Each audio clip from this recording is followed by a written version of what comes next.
Welcome back to our Chem 152 video series. In this video, we'll show you how to find the molar solubility of a slightly soluble compound and study what the common ion effect does to that solubility. In our question, we begin with the compound CaF2. And question A asks us, what is the molar solubility of CaF2 in water? To study this, we'll begin by writing the dissolution equation. Begin by writing CaF2 and allow it to break into pieces. The pieces you'll get are calcium 2 positive and 2 pieces of fluorine negative. Now that we've made this equation, let's try to make a reaction table for it. We'll start with 0 molarity for both calcium and fluoride. The CaF2 we won't need to write because it is a pure solid. The change for calcium will be plus some amount, we don't know how much, and the change for fluoride will be twice that amount because of the coefficient of 2 located next to the F.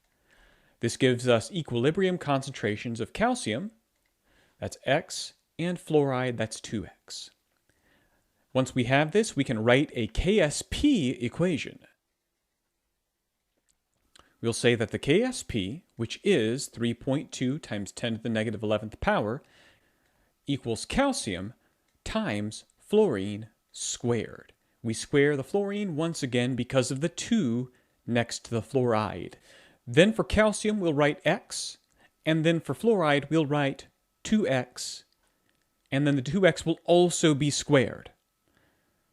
So be careful here. We're writing a 2 in front of the X because of the coefficient, and we're also squaring because of the coefficient, and we must remember to do both.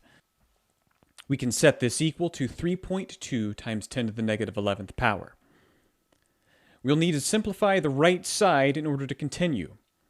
If we have 2 squared, we'll end up with 4, and then x squared gives us x squared, times the additional x, will give us a total of 4x to the third power, and we'll set this equal to 3.2 times 10 to the negative 11th. We'll continue simplifying this algebra.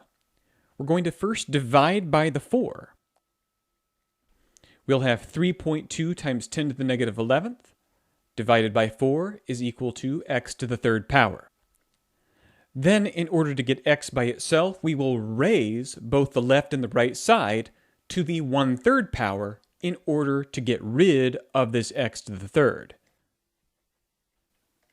So in our calculator, we will say x will equal 3.2 times 10 to the negative 11th divided by 4 in parentheses, raised to the 1/3 in parentheses.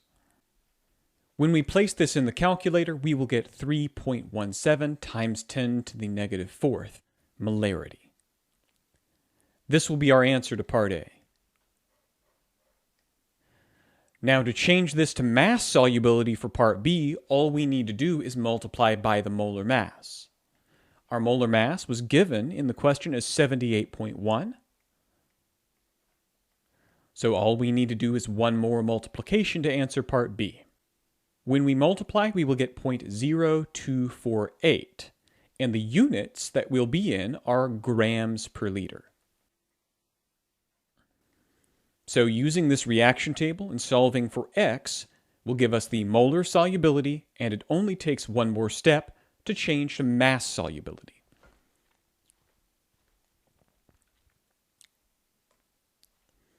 Now we'll look at a variation of this problem where rather than beginning with just water, we begin with 0.1 molar NaF.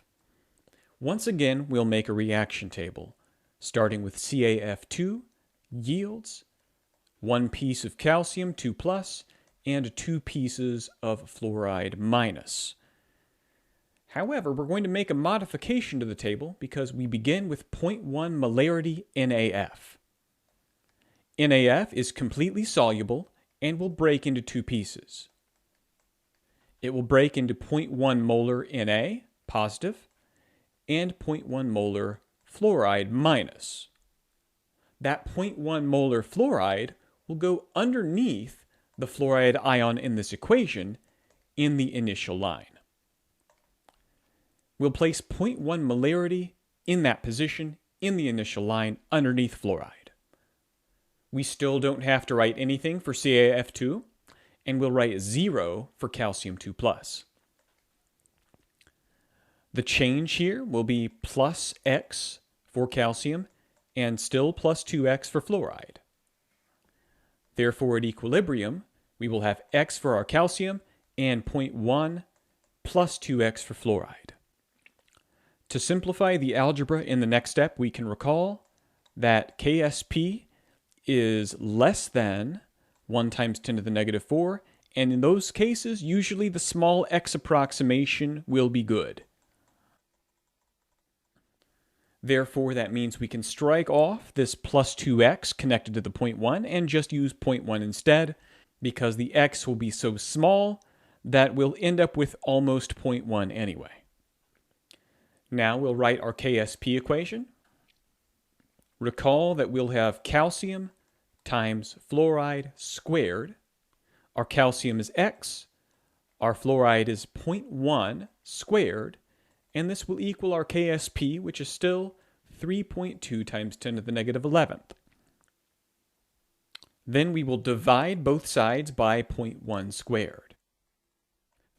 Therefore, our X will equal 3.2 times 10 to the negative 11th divided by 0.1 squared. When we divide, we'll end up with 3.2 times 10 to the negative 9th molarity.